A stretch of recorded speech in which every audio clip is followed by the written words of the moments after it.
TEABAG, the Education and Book Appeal for Ghana, aims to improve the education of underprivileged young people in Ghana by providing basic equipment, books and educational facilities.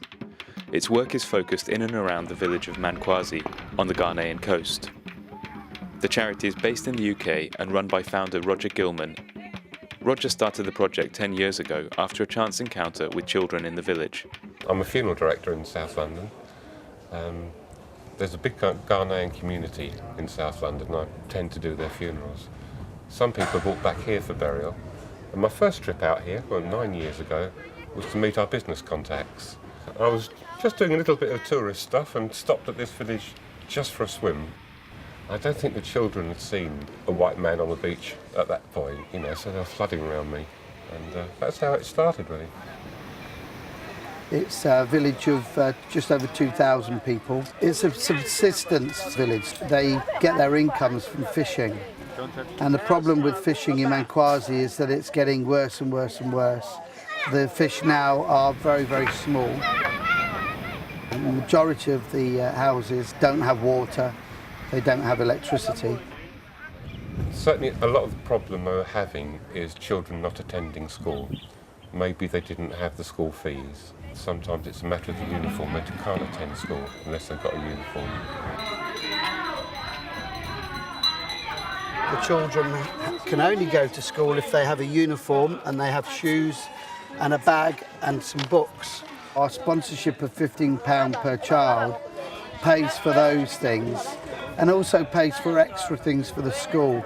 At the moment we sponsor about 300 kids. All the money that TEABAG raises comes to the village.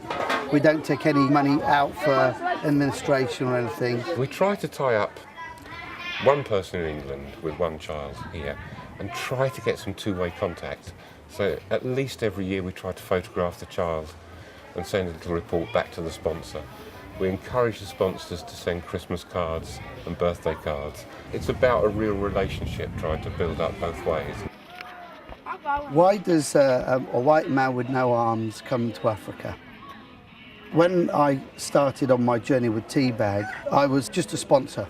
I got a newsletter from Roger and he was saying that the charity now needed to become a proper registered charity. He was looking for people who might become trustees for the charity. So Lucy, my wife, said, well, you're good at fundraising, why don't you offer your services? So I became a trustee. And Roger kept on saying to me, you can't be a trustee if you haven't been out and seen what we're doing. Up until that point, life was all about having a new car with satellite navigation. It was about having the new plasma screen, doing all the things that we expect in Middle England. And came to Mankoadze and very quickly realised, that life isn't about that. Life is about what you do, how it affects other people in the world. And we all sit in our little homes in England and we go to Sainsbury's every day and we get our milk delivered to our doorsteps, and we have a cold, we go to a doctor, and it's just so simple.